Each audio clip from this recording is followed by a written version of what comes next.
20 minute में 20 खबर में आपका स्वागत है। मैं हूं आपके साथ प्रियंका राय। हम अगले 20 मिनट में आपको देश दुनिया की 20 ऐसी खबरें बताने वाले हैं जो इस वक्त न केवल सुर्खियों में है बल्कि दिलचस्प और अहम भी हैं। तो शुरू करते हैं 20 मिनट में 20 खबरों का सिलसिला। सबसे पहले देखते हैं राजस्थान की कौन कौन सी खबर इस वक्त अहम है। जैसे ही इस शिक्षक ने अपना स्कूटर स्टार्ट किया और उसे बैक कर घर जाने की कोशिश की, लोहे का सरिया लेकर एक शख्स वहां पहुंच गया और शिक्षक पर जानलेवा हमला शुरू कर दिया। लोहे का सरिया लगते ही शिक्षक दर्द से बेहाल हो उठे और पूरी ताकत से स्कूल के गेट के अंदर दाखिल हो गए। एक शिक्षक पर हमले की तस्वीरें करौली की हैं।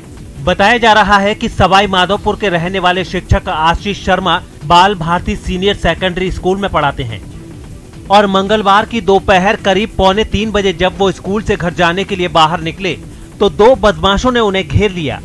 एक बदमाश के हाथ में लोहे का सरिया था और उसी से उसने शिक्षक पर हमला कर दिया। इस हमले में शिक्षक के हाथ में गंभीर चोट आई है और उन्होंने इसे लेकर पुलिस में रिपोर्ट भी दर्ज करा दी है। पुलिस का कहना है कि उन्होंने इस मामले की जांच शुरू कर दी है और ये जानकारी भी मिली है कि इस शिक्षक पर पहले भी इस तरह से हमले हो चुके हैं। ये हमले क्यों हो रहे हैं, पुलिस अब इसकी जांच कर रही है।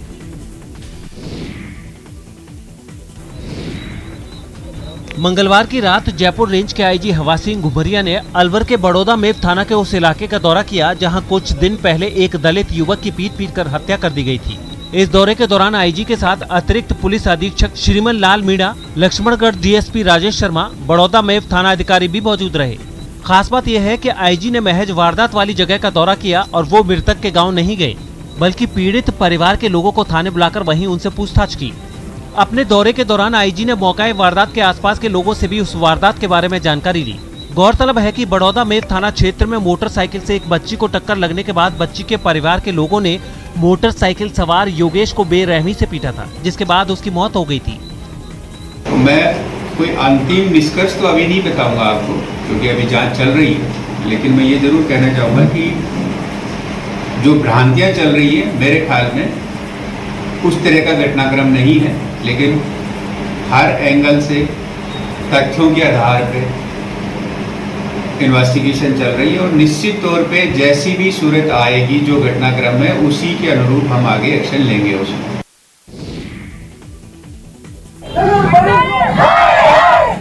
दौसा में पिछले 7 दिन से चल रहे अनोखे आंदोलन का ये क्लाइमैक्स है। 7 दिन बाद जनता के आंदोलन से परेशान जनप्रतिनिधियों की नींद खुली, लेकिन जिम्मेदारी निभाने और शहर की सफाई व्यवस्था को दुरुस्त करने की जगह उसी जनता को कटघरे में खड़ा करने लगे जिन्होंने इन्हें जीत दिलाकर इस पद पर बिठाया। शहर को गंदगी का ढेर बनने के बाद जब पब्लिक सड़क पर उतरी तो उसकी काट के तौर पर पार्षदों का समूह भी नारेबाजी करने सड़क पर उतरा।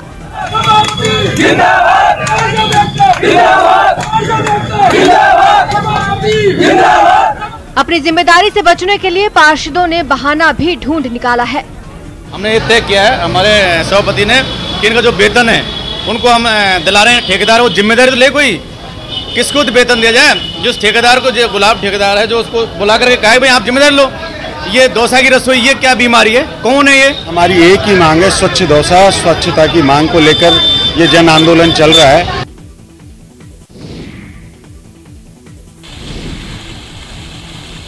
पानी अनमोल है, लेकिन यहाँ पानी का कोई मोल नहीं है। पिछले 15 दिनों से झुंझुनू के करबला मस्जिद के पास जलदाय विभाग की अनदेखी की वजह से रोजाना हजारों लीटर पानी यूं ही बर्बाद हो रहा है। दरअसल जलदाय विभाग की पाइपलाइन में लीकेज की वजह से सारा पानी बेकार जा रहा है और उधर पाइपलाइन टूटने की वजह से दूसरे इलाके के लोगों को प्यासा रहना पड़ रहा है। स्थानीय लोगों का कहना है कि पिछले 15 दिनों से यहाँ पानी की बर्बादी हो रही है।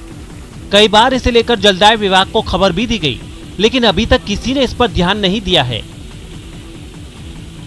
आज 15 दिन हो गए, इतना पानी निकल रहा है, कोई सुनवाई नहीं होती है।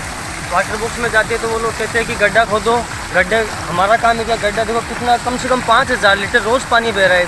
वाटर वर्क्स का पानी का पाइप टूटा हुआ है और इसके लिए हमने 3 बार कंप्लेंट कर दी है, नहीं तो कोई पार्षद सुनवाई करता है, नहीं वाटर वर्क्स वाले। और अभी आप ये देखो कि ये पानी कैसे जा रहा है, इतना ज़्यादा पानी बह रहा है, इतना वेस्ट हो रहा है कि पूछो मत। जैसलमेर और आसपास के इलाकों में मंगलवार की शाम बारिश का जो सिलसिला शुरू हुआ वो बुधवार की अहले सुबह तक जारी रहा। बारिश से पहले जैसलमेर के आसमान में बादलों ने खूब धमाल मचाया। आसमान में बिजली इस कदर कड़क रही थी मानो आतिशबाजी हो रही हो। बिजली की चमक और बादलों की गड़गड़ाहट से जैसलमेर के लोग कुछ देर तक दहल उठे। तेज हवा और बादलों के इस आक्रामक तेवर की वजह से शहर की बत्ती भी गुल हो गई। इसके बाद बारिश का जो दौर शुरू हुआ उससे जैसलमेर के साथ आसपास के इलाके तरबतर हो गए। शहरों में कई जगह सड़कों पर पानी जमा हो गया, जिसकी वजह से शहर की रफ्तार पर भी ब्रेक लग गया। इस बारिश की वजह से जैसलमेर के कई तालाब लबालब भर गए हैं और इसकी वजह से पशुपालकों से लेकर किसानों तक के चेहरे खिल गए हैं। दौसा में फलों के बाग में पेड़ पौधों का निरीक्षण करते हुए ये कृषि विभाग के संयुक्त निदेशक हरजीराम चौधरी हैं, जिन्होंने अपनी फील्ड विजिट के दौरान कालाखो, रेठा, मानपुर, सिकराय समेत कई गांवों में जाकर न केवल यहां की खेती के बारे में जानकारी हासिल की, बल्कि गांवों के किसानों को फार्म पॉन्ड से लेकर किसान सेवा केंद्र और खरीफ की फसलों में हुए नुकसान की भरपाई के तरीके के साथ साथ जैविक खेती पर भी जानकारी साझा की। संयुक्त निदेशक ने लोगों को फार्म पॉन्ड के निर्माण की जानकारी दी और कहा कि 1200 घन मीटर आकार के पॉन्ड में 12 लाख लीटर पानी भरता है, जिससे साल भर तक खेतों की सिंचाई हो सकती है। इतना ही नहीं, उन्होंने किसानों से जैविक खेती अपनाने की भी अपील की। इसमें जो आप देख रहे हो, इस फार्म पॉन्ड में करीब 13 लाख लीटर के आसपास जल इकट्ठा हो रखा है और ये पूरा भरा हुआ है। इस तरह से किसान भाइयों से सलाह दी जाती है कि आप भी जो है ज्यादा से ज्यादा से फार्म पॉन्ड बनाए और वर्षा के जल को इकट्ठा करके और जब जरूरत पड़े उस टाइम जो है फसल को सिंचाई करें।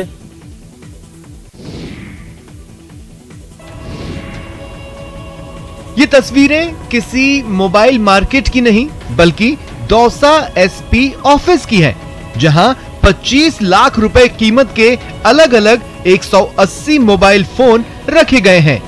ये मोबाइल फोन कभी गलती से खो गए या चोरी हो गए थे।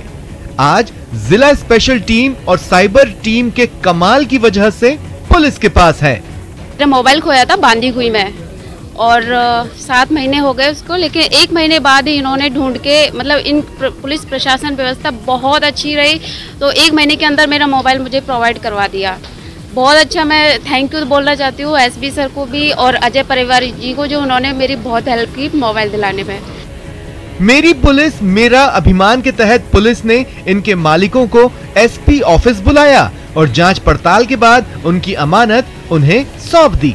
एसपी अनिल बेनीवाल ने खुद अपने हाथों से ये मोबाइल फोन लोगों को वापस लौटाए। विभिन्न थानों में फोन्स की जो कंप्लेंट्स थी, किसी के गुमशुदा की थी, किसी की चोरी की थी, उसके ऊपर एक पूरी टीम लगा के हमने कार्रवाई की और लगभग 180 फोनों को हमने रिकवर किया है।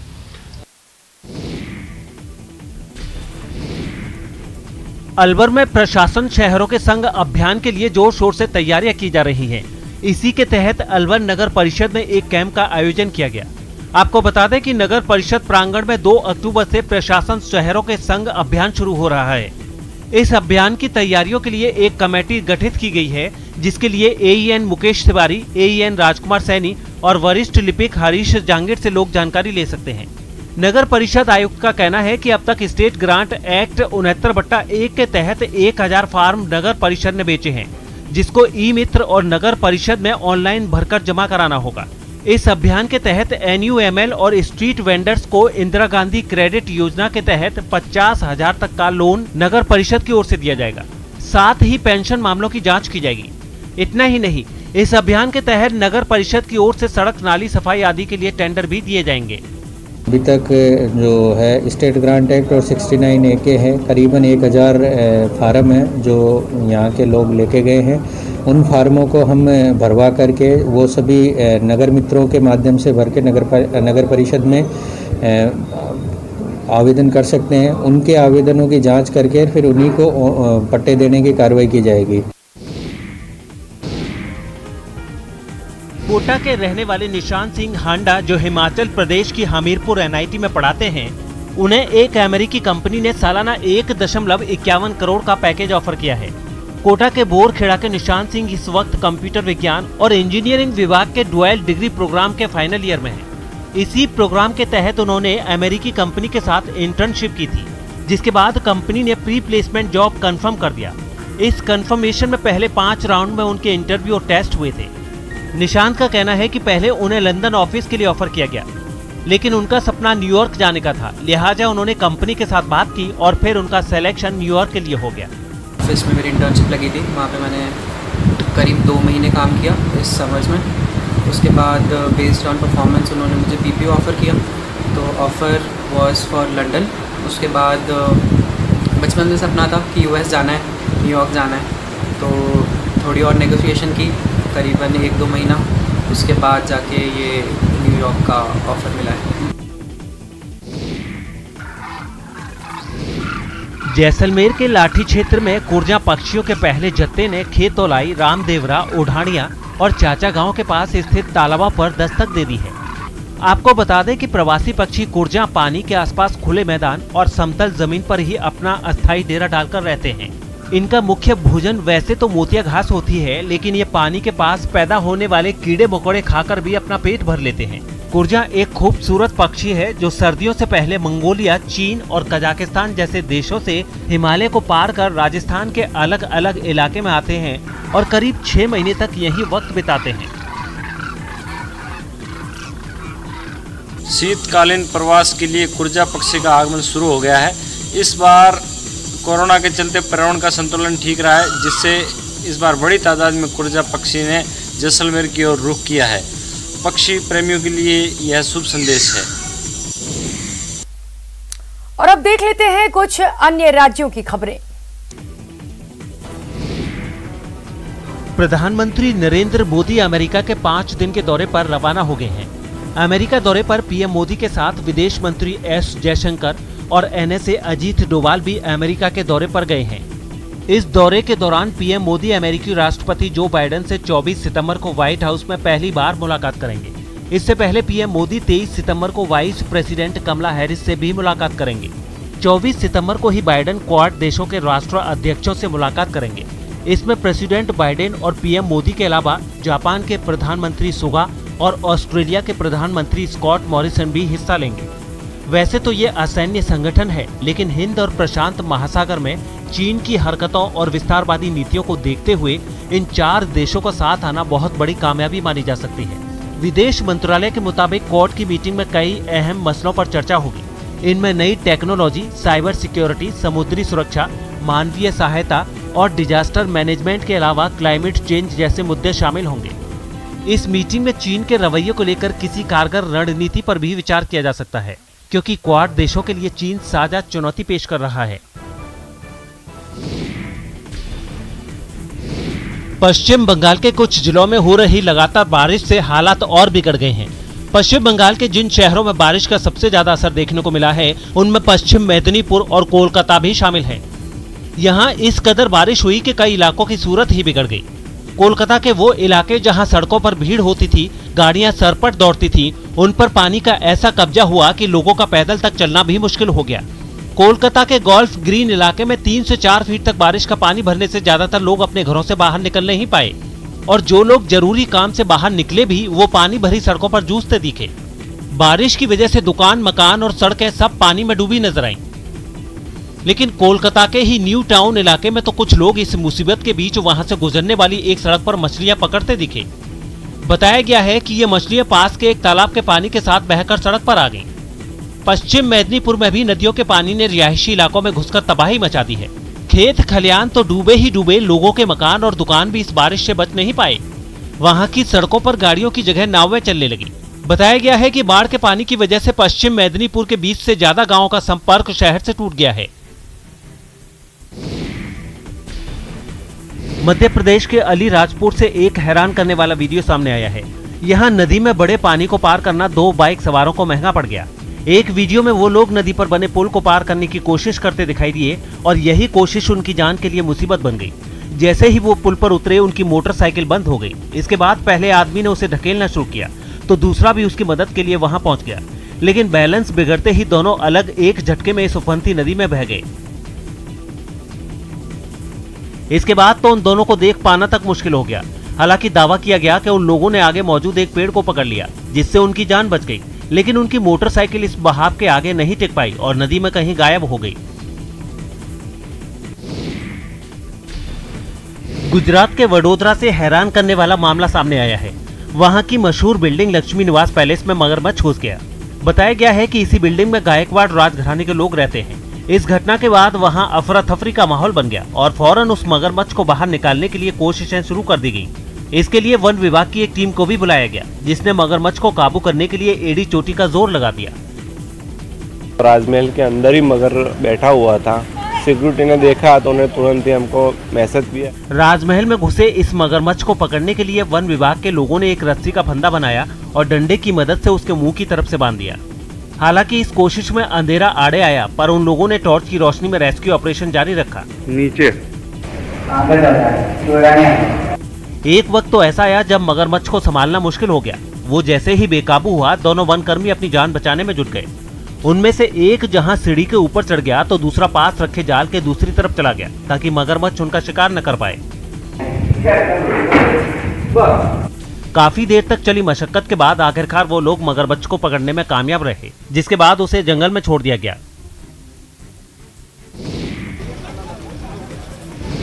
बेंगलुरु से डराने वाली तस्वीरें सामने आई हैं। वहां एक फ्लैट में गैस लीक होने से आग लग गई, जिसकी वजह से वहां मौजूद 2 लोगों की मौत हो गई।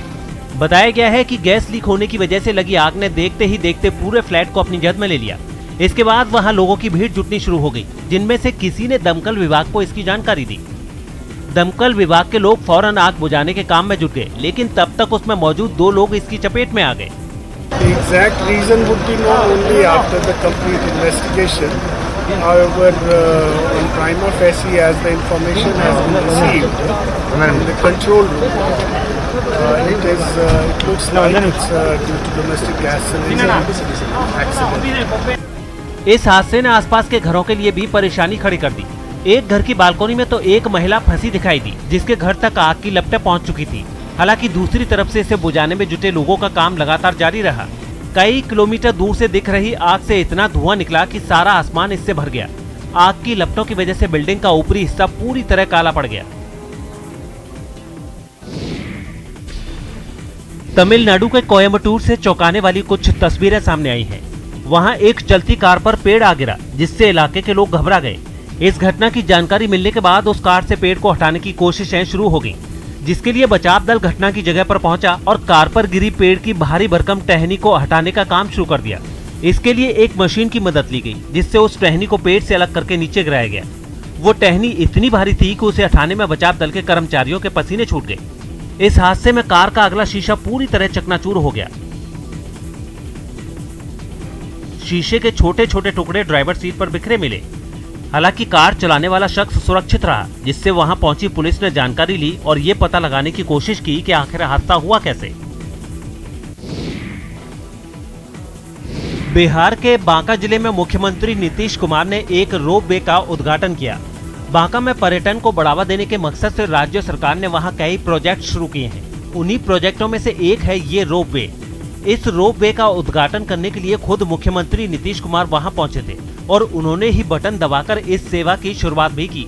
इसके बाद उन्होंने अधिकारियों के साथ रोप वे के जरिए मंदार हिल तक का सफर तय किया।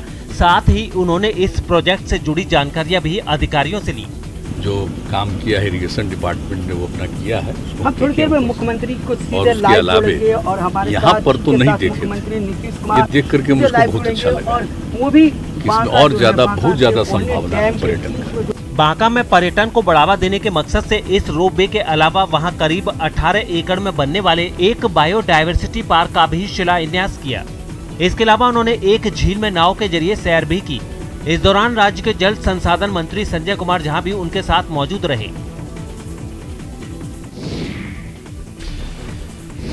भारतीय वायुसेना ने चंडीगढ़ में स्वर्णिम विजय दिवस से पहले एक एयर शो की रिहर्सल की। चंडीगढ़ में पहली बार सुखना लेक पर शाम को इस तरह का एयर शो होगा, जिसमें रफाल लड़ाकू विमान भी शामिल होंगे। लेकिन इससे पहले सुखना लेक पर चिनूक हेलीकॉप्टर और रफाल विमान समेत दूसरे लड़ाकू विमानों ने आसमान में अभ्यास किया।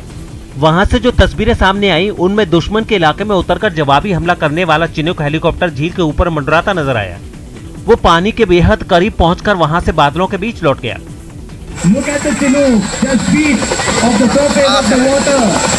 इसी तरह रफाल ने भी एयर शो की रिहर्सल के दौरान लोगों का ध्यान अपनी तरफ खींचा। वो गोली की तरह पल भर में सबकी नजरों से ओझल भी हो गया। एयर शो से पहले दूसरे लड़ाकू विमानों ने भी आसमान में रिहर्सल की। बताया जा रहा है कि इस एयर शो को देखने के लिए पंजाब, हरियाणा और हिमाचल प्रदेश के राज्यपाल वहां पहुंचेंगे। 20 मिनट 20 खबर में अब बात कर लेते हैं इंटरनेशनल खबरों की। ऑस्ट्रेलिया में कंस्ट्रक्शन के काम में लगे मजदूरों के लिए सरकार ने कोरोना वैक्सीन लगवाना जरूरी कर दिया है और ऐसा न होने तक सारे काम बंद करने का फैसला लिया गया।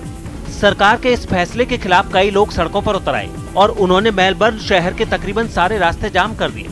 प्रदर्शनकारी हजारों की तादाद में सरकार के खिलाफ नारेबाजी करते दिखे, जिनके हाथ में मशालें भी नजर आईं। वहां शहर के आसपास के कई इलाकों से मजदूर पहुंचे थे। कुछ लोग तो रैली में शामिल होने के लिए ट्रक में बैठकर प्रदर्शन की जगह तक आए।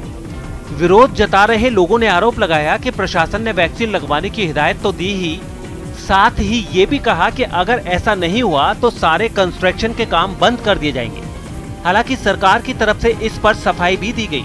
Some people have in the community spreading lies, misinformation and lies about vaccine. देखते ही देखते इस विरोध प्रदर्शन में इतने लोग जुट गए कि संभालना मुश्किल हो गया।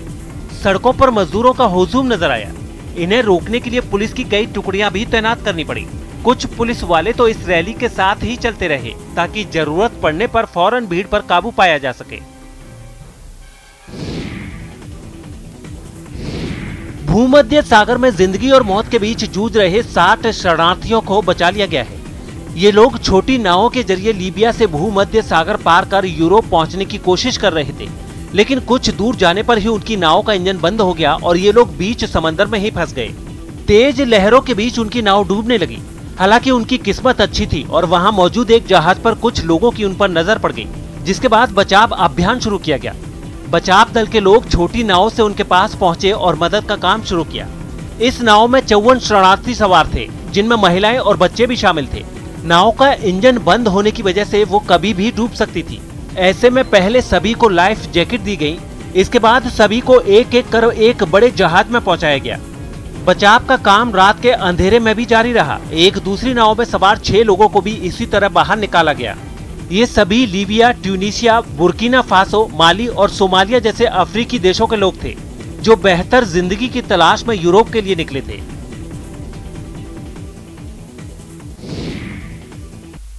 इस बुलेटिन में इतना ही। आप बने रहिए हमारे साथ। नमस्कार।